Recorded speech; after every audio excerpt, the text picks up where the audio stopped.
I had already started blaming myself for doubting my unfaithful wife's loyalty when I came across a conversation that confirmed my fears. She had written to her affair partner, "Darling, we need to be very careful. My husband has become very suspicious and is clearly on to something. So, for the next month, I'll be the most faithful and devoted wife. Now, I must uncover his identity and exact my revenge ruthlessly." The aroma of freshly brewed coffee lingered in the air as Victor Langenbach adjusted his cufflinks and reviewed the quarterly reports on his laptop. As the youngest partner at a prestigious financial firm in Vienna, Victor's days were meticulously planned and executed with precision. But today, his mind wasn't on profit margins or client portfolios. It was on Astrid. Astrid Langenbach, his wife of 8 years, had always been the epitome of grace. As a marketing executive for a luxury hotel chain, she navigated seamlessly between glamorous galas and high-stakes boardroom meetings. Their marriage had seemed like the perfect alliance. But lately, subtle changes had begun to unsettle Victor. At first, the signs were minor. Astrid's late-night work calls became more frequent, her phone always positioned face down on any surface. She laughed less at his jokes, and her once warm embraces felt mechanical. Victor questioned himself, wondering if he was imagining things or becoming paranoid. Was he morphing into one of those insecure husbands? 2 weeks ago, his doubts were validated. In an unguarded moment, he checked their shared iPad and discovered a message from a man named Leo. "Miss you so much. Counting the hours until we're together again." Victor's chest tightened as he read the words, his pulse pounding in his ears. That evening, Astrid came home as if nothing had happened, kissed him on the cheek, and shared anecdotes about her day. She had no idea her carefully curated facade was beginning to crumble. Victor didn't confront her immediately. Instead, he chose to observe. He'd learned over the years that people revealed more when they felt secure. For 2 weeks, he played the role of the loving husband, all the while collecting evidence of her betrayal. The breaking point came one evening when Astrid's phone buzzed while she was in the shower. Against his better judgment, Victor glanced at the screen and saw Leo's name. He unlocked the phone and found a message that solidified his resolve. "Darling, we need to be very, very careful. My husband has become very suspicious and is clearly on to something. For the next month, I'll be the most faithful and devoted wife he's ever known. Then we'll figure out the next step." Victor's hands trembled as he read the message. Her calculated deceit extinguished any lingering illusions he had about their relationship. She thought she had the upper hand, but she didn't know Victor was now pulling the strings. Victor's first objective was identifying Leo. A private investigator, Lucas Hartman, delivered results within days. Leo Giroux was a suave, up-and-coming hotelier from Paris. He and Astrid had met at an industry conference 6 months prior. Leo's social media profiles painted the picture of a man thriving on charisma and connections, with photos of opulent dinners, luxurious vacations, and tailored suits.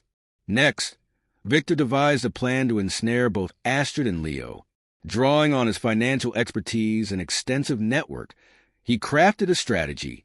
He knew Astrid cherished her public image above all else. Her reputation as a poised and accomplished professional was her shield. To expose her, Victor needed to create fractures in that shield.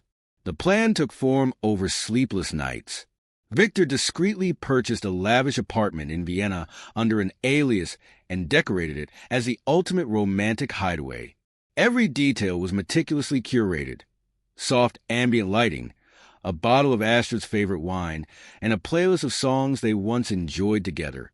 Then, he anonymously tipped off Astrid's employer about her dubious relationships with competitors. He knew this would prompt them to monitor her activities closely. The final piece of his strategy involved orchestrating a chance meeting with Leo. On a brisk Friday evening, Victor attended a charity gala. Victor attended a gala hosted by Astrid's firm, where she dazzled in a crimson gown, her laughter resonating like delicate chimes. From a distance, Victor observed her, his anger simmering beneath a composed facade. As anticipated, Leo arrived midway through the event. Victor had ensured he received an invitation through a mutual contact. The Frenchman was just as polished as his social media persona. Tall, self-assured, and annoyingly charismatic. Victor's stomach churned when he saw Astrid's face light up as their eyes met. "Victor, this is Leo Giroux," Astrid introduced, her voice unwavering. "We've collaborated on a few projects." Victor extended his hand, his grip firm. "A pleasure. Astrid has mentioned you." Leo hesitated for a split second, but his smile remained intact. Victor noted it as the first sign of unease. Later, Victor lingered at the gala, watching Astrid and Leo exchange discreet glances and whispered words. They believed they were invisible within the crowd, but Victor's eyes never left them. Over the following week, Victor engineered a series of coincidences. He ran into Leo at a cafe and struck up a conversation about investments. Casually, he mentioned his wife's demanding career and frequent travel.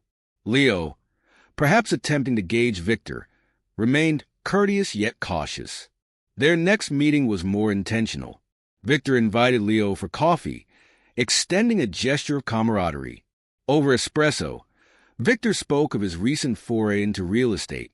"It's a small space, but ideal for intimate gatherings," he said with a knowing smile. Leo's curiosity was piqued. By their third meeting, Victor extended an invitation to the apartment he had prepared, framing it as an exclusive networking opportunity. He pitched the gathering as a chance to discuss potential collaborations in the luxury market. Unable to resist the prospect, Leo accepted. Victor left no detail to chance. He hired a professional decorator to subtly alter the apartment before the meeting, incorporating personal touches that would implicate Astrid. On the day of the event, Victor equipped the apartment with concealed cameras and even hired an actor to pose as an investor, adding an air of authenticity to the setup. Astrid remained oblivious to the unfolding scheme. Believing Victor was away on a business trip, she texted Leo that evening, "Meet me at our place at 9. Can't wait to see you."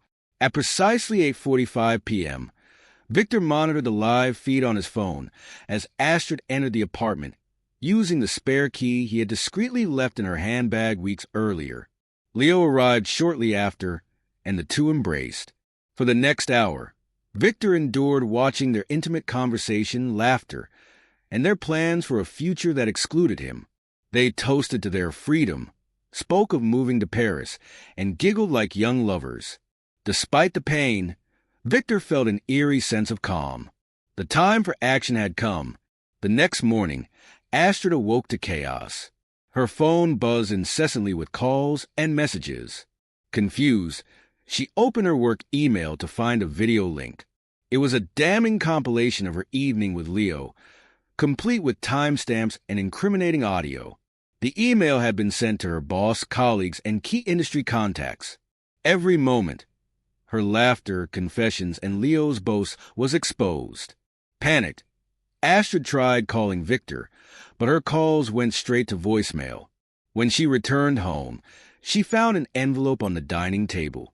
Inside were divorce papers, along with copies of financial records, showing Victor had already transferred his assets to a separate account.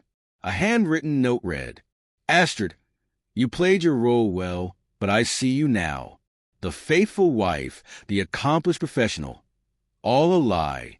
You betrayed me, and now the world knows the truth. Enjoy your new life. You've earned it."